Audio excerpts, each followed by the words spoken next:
सद्गुरुनाथ महाराज की जय।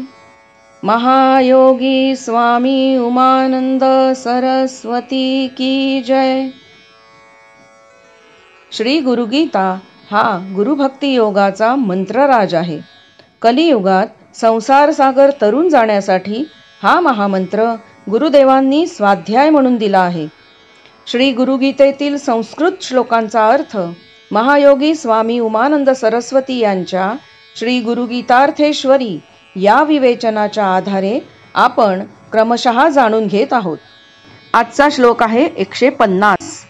कामधेनु कल्पवृक्ष चिंतामणी।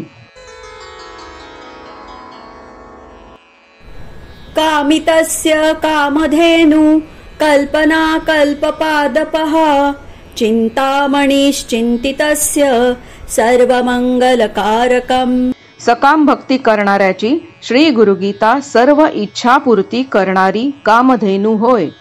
जे हवे ते मागा, सर्व कामना पूर्ण होतात व साधक निरीच्छ होतो, परमेश्वर प्राप्तीसाठी तयार होतो, मनाचे समाधान होते तसे बुद्धीचे पण।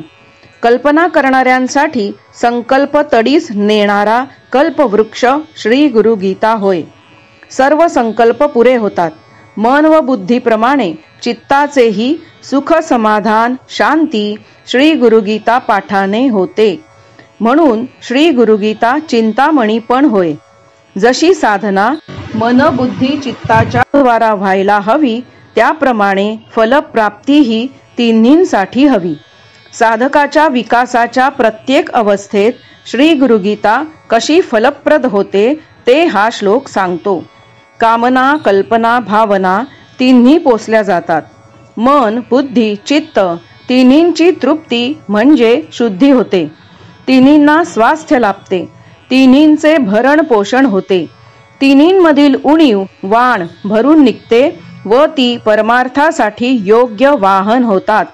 मानवी शरीरात काहीही बिघाड झाला तरी जसे डॉक्टर जवळ निरनिराळे उपाय उपचार योजना असतात, खरा शिक्षक जसा सर्व श्रेणींच्या विद्यार्थ्यांना यश मिळवून देतो, हलवाई जसा नाना रुचींच्या गिऱ्हाईकांसाठी विविध प्रकारची मिठाई ठेवतो, गृहिणी जशी कुटुंबातील आबालवृद्धांची गरज आवड बघून आहाराच्या पदार्थांची योजना करते, तद्वत श्री गुरुगीता कोणालाही न वगळता सर्वांची दखल घेते, काळजी वाहते, प्रत्येकाला सुखी करते, सर्वांना माऊलीप्रमाणे पोटाशी धरते, पाठीशी घालते, हाती धरते, पुढे नेते वर उचलते, सर्वांचेच मंगल करते, अमंगळाला शुद्ध करून कल्याण साधते, सर्व प्रश्न मिटविते, सर्व गरज भागवते। एकूण श्री गुरुगीता कामधेनु कल्पवृक्ष व चिंतामणी होय। सद्गुरुनाथ महाराज की जय।